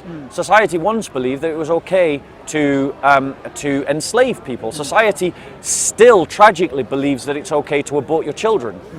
Society, German society believed that we needed to wipe out all the Jews. Societies come up with different rules all the time. If your argument is purely, well, it's just what society agrees amongst itself, then it is quite possible in a hypothetical world that society could come to the conclusion, well, if 2 free individuals practicing safe sex who are brother and sister decide to have sex, then, well, it's their own business. Love is love. It's what they're doing in their own home. It doesn't impact anyone. Yeah. But in the Christian faith, I have a reason to say that that's wrong. In the Christian faith, it's spoken against. So this is my problem when you say things like that as well. Yeah. You say in the Christian faith. Yes. Many slavers thought the same things 500 years ago. Can we talk about that? Yeah, go for it. So do you know what a slaver's Bible is? Not off the top of my head now. Right. So this shows you just how anti-slavery the Bible is. When the American slave owners gave Bibles, because they felt this compulsion to convert the slaves. Yeah. But when they gave them a Bible, they actually edited out entire sections of the Bible because they feared if they gave them an unrevised, unedited Bible, that it would inspire the slaves to seek their own freedom. If you read the book of Exodus, it's one of the greatest anti-slavery tracts ever. When Hernan Cortez went to Mexico, Yeah. he didn't go there going, I'm going to mislead people on the Christian faith. He said, I am going to raise these people up or kill them by their droves because if they are not Christian, they are not human. Yes, and As is Ayatollah Khomeini. okay, great. Quran, Now at the do this. moment Now says, do this. "You are Now not do a this. man." Now do this. Show me in the Bible where his actions are justified in the new covenant. Hernan Cortez very much believed it was. No, that's the not the same way question. Sorry, you that's not the believe yours question. are. Sorry, In the that's same not the way question. others have. Sorry, that's not the question. The question is, show me in the Bible where Hernan Cortez would go to justify the mass extermination of the Latin American people. Just ignoring him, bro. Answer the question. Personally, You don't I'm know, not do you? I'm not a religious. Right. I would Can- assume. can I tell you? would look at the Can I tell you? sections. Can I tell you that there is no justification for that? The problem, mean, the difference between liberal secular humanism and Christianity is, I have an authoritative text and an authoritative interpretation of that text. You don't have anything, so you have nothing by which you can pin the idea that incest is wrong. In the authoritative text Of right, what it says liberal that's secular humanism? There is no authoritative of text. the Bible. Yeah, we're talking about. I'm pointing Do you out not to you. thinking there is? I mean, there is. I think you'd agree. In the Old Testament, there is stories of genocide of the Right. Canaanites. There is So stories yes. of slavery. So now, yes. sorry, let me Go on. finish Yeah, my yeah, point. go on. Now, I'm not saying whether that's right or wrong because I'm not a theologian. I'm not as well studied as you are on that subject. Because I'm thinking about things in terms of politics. I'm thinking about how we run a society, not how I believe individually.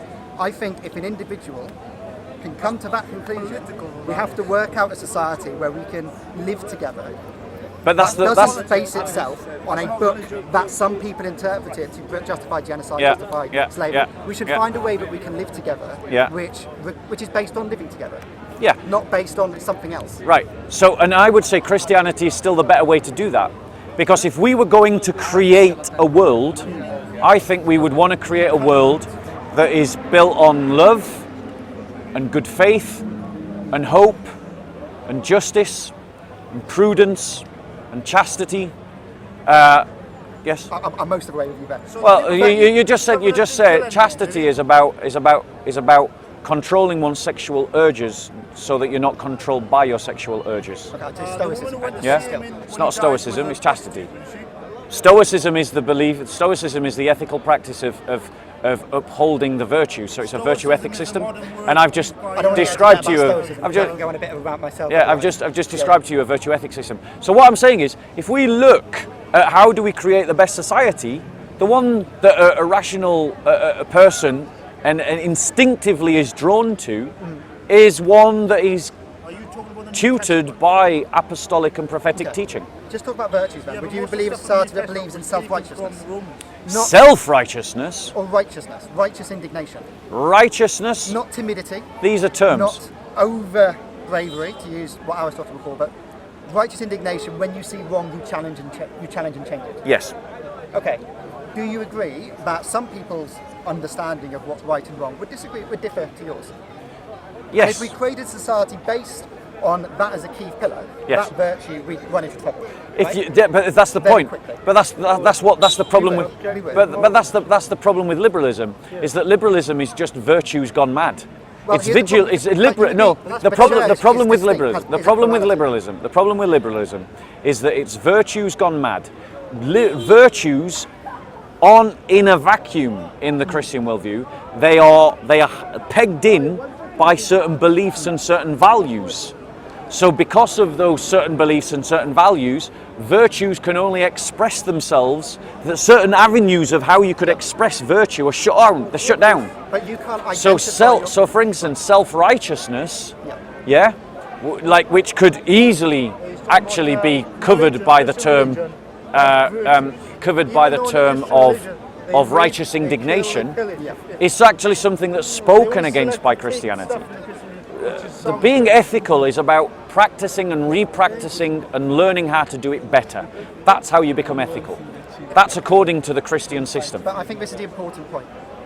Politically, when we live with others, you can't base it based on values independent. You live your values. I'm sorry, I can't hear you over this guy. Go on, say But again. you live your values. Start again, because I didn't hear you. You live your values. Could you Let me start there. again? Start again. What did you say? We live politically. We live around and with other people. Yeah, that's one way we live your express values. our ontology, yes. So if we're living our... to live with other people, we have to accept that other people have different values to us, and we have to create a society which isn't based on our own individual values. That's my point. But the point we is have to not find a way to live not together all that's values not based not all on values independent not all values are theory. equally valid. Absolutely agree. Absolutely agree. And individualism is not as valid a value as the value of the church. Well, the church isn't a value, though. Yes, it is. The church is No, a value. No, what is a value?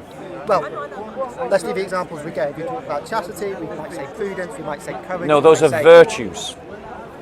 They're not what do you mean by values. values then? Sorry. Exactly. So a value is the worth that we ascribe to something.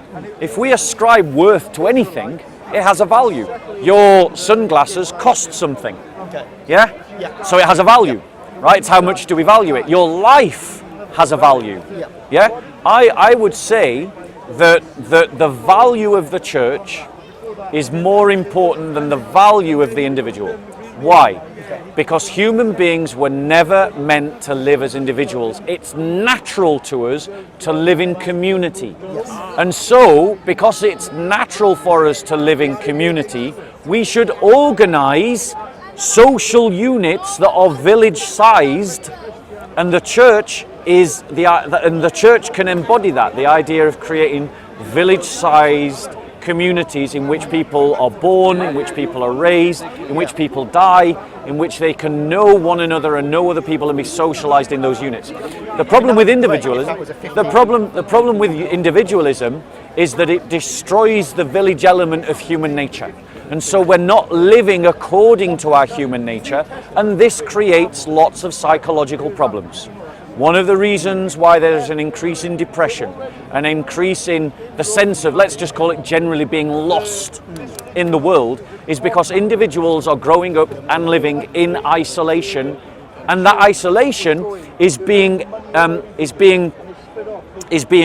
doubled down on, as it were, by the liberals' obsession with the novel, the new, as expressed in terms of technology, because technology is increasingly isolating us from one another. It's increasingly separating us from real relationships. If you've got 1,000 Twitter friends, but no real friends you meet up with week to week, you haven't got real friends. Shall I tell you why? My belief that's a problem is you'll find your own community online, your own niche values of a dozen people out of a million who will agree with you on every single point. Human beings need physical. Well, 20 years ago, human 30 beings years need ago. real interaction. And if you actually people who are different, who disagree, who create a novel world. So that's not around you. community then. Well, it is a community. No. Community is living with other people. It's not living with No, multiple. that's not a versions of community. you in a singular That's not. No, that's individualism. That's not community. Community. That's not community. Other people. That is not community. That is a society based on individualism, and you're conflating community with a society based on individualism. A community is a group of people that are brought together and are united by common beliefs, common values, common practices, common customs. That's a community. That has to be the lowest, and this is where I think It's not the lowest, this it's the is highest. liberalism. It's the highest. lowest bar. That should be set as low as possible. No, that's the optimum. But to make government work, you Go need on. it to be as unless we start going back Make it into work, a you village need- of 50 you need people. rules and laws. And if I live with you and you live with me, and you need a higher authority than us Yeah. to make those rules. Amen. And laws. who knows what that higher authority says? The church. The The church, church. and But God. Yeah. who's the church? The church is the people of God. So not me. Yes, that's you correct. decide with me. No, that's That's right. correct. Exactly. That's not man. monarchical Because when it- dictatorship at this No, point. no. That's why I'm so You have- against it. you have It to should talk be Talk about together, community coming without, together. without using the word church.